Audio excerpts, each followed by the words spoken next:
శ్రీరామ జయం. ఆత్మీయులకు అంతర్జాతీయ యోగా దినోత్సవం శుభాకాంక్షలు. యోగా నిత్య జీవితంలో ఒక అంతర్భాగం.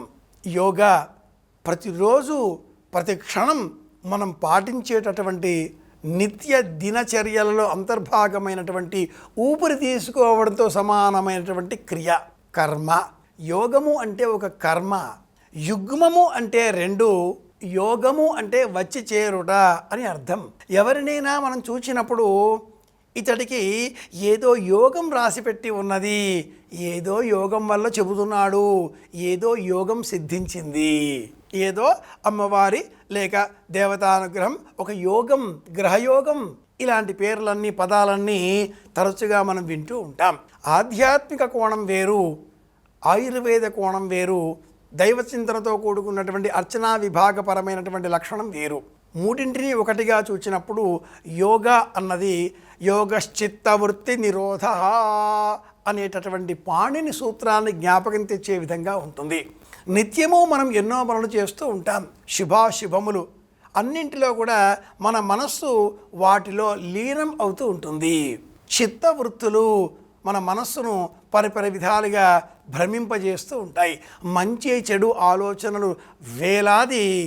ఒక నిమిషం అంటే 60 సెకండ్ల కాలం, 60 సెకండ్ల కాలంలో 72 ఆలోచనలు మన బుద్ధి చేస్తుంది అంటూ సిస్మోగ్రాఫ్ తదితర యంత్రాలను వినియోగించి ఆధునిక వైజ్ఞానిక శాస్త్రవేత్తలు నిరూపించి కూడా ఉన్నారు.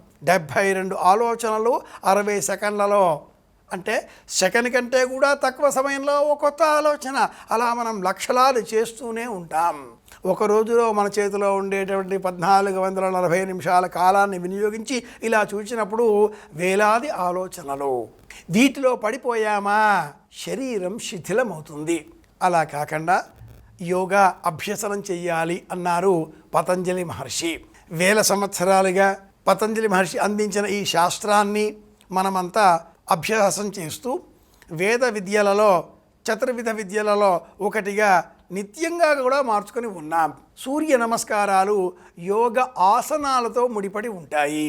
సర్వాంగాసనం, మయూరాసనం, శలభాసనం, కుక్కుటాసనం, సిద్ధాసనం, పద్మాసనం, మహాపద్మాసనం, వీరాసనం, అనేక ఆసనాలను మనం గమనించినట్లయితే దేవతామూర్తులు కూడా కూర్చునేటటువంటి, నిలుచునేటటువంటి విభిన్న ఆ భంగిమలన్నీ కూడా ఆసనాలుగా ఈ యోగా శాస్త్రం మరొక విధంగా మనకు తెలియజేస్తుంది. అయితే మనం సంప్రదాయపరంగా 8 విధాలుగా ఈ యోగా అనే విద్యాన్ని మనం పరిశీలించినప్పుడు యమ, నియమ, ఆసన, ప్రాణాయామ, ప్రత్యాహార, ధ్యాన, ధారణ, సమాధి అనే 8ంటికే అష్టాంగ యోగములు అని మనకు యోగశాస్త్రం తెలియజేస్తుంది.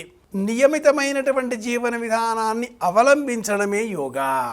సూర్యోదయం కంటే పూర్వం ఉన్న సమయం, అంతకంటే కూడా పూర్వం ఉన్న సమయం బ్రాహ్మీ ముహూర్తం. సూర్యోదయం కంటే పూర్వం ఉన్న సమయం అరుణోదయ కాలం. అరుణోదయ కాలానికంటే కూడా ముందు వచ్చేటటువంటి 3:30 నుంచి 4:30 ఈ మధ్య సమయంలో ఉన్న ఆ కాలానికే బ్రాహ్మీ ముహూర్తము అని పేరు. ఈ బ్రాహ్మీ ముహూర్తంలో పద్మాసనం వేసి కూర్చొని దాన్నే మనం బాసింపట్టు అంటాం, లేదా బద్ధ పద్మాసనం, లేదా సుఖాసనం, ఎలా వీలైతే అలా కూర్చొని ఇడ పింగళ, సూర్యనాడి, చంద్రనాడి వీటి ద్వారా గాలిని పీల్చి గాలిని మళ్ళీ వదిలివేసి విరామాన్ని పాటించడం. పూరకము, కుంభకము, రేచకము, ఇలా 8 విధాలుగా ఉండే ప్రాణాయామాన్ని అభ్యాసం చేయాలి. రోజువారీగా మనం ఊపిరి తీసుకుంటూ ఉంటాం. నిమిషానికి 72 సార్లు గుండె కొట్టుకుంటూ ఉంటుంది.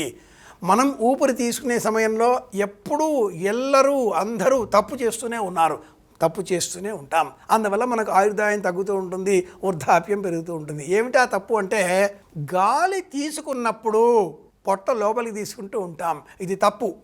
గాలి తీసుకున్నాం, పొట్ట బయటికి రావాలి. గాలి నింపాం కాబట్టి గాలి వదిలేసాం, పొట్ట లోపలికి పోవాలి, కపాలభాతి. ఇది సవ్యమైన విధానం. ఇలా చేస్తే తేజస్సు పెరుగుతుంది. ఆరోగ్యం కాపాడుకుందాం, అందరి క్షేమాన్ని కోరుదాం. యోగా దినోత్సవాన్ని సందర్భం చేసుకొని ఒక్కరోజున మాత్రమే అని కాకుండా ప్రతిరోజు యోగా నిత్య వ్యవహారాలలో అంతర్భాగంగా మార్చుకుందాం. ప్రకృతి చికిత్సగానైనా మార్చుకుందాం. ఔషధాలకు దూరంగా ఉందాం. పర్యావరణానికి దగ్గరగా మన జీవితాన్ని మలచుకుందాం. అందరి క్షేమాన్ని కోరుదాం. మళ్ళీ కలుసుకుందాం. శుభమస్తు. శ్రీరామ జయం.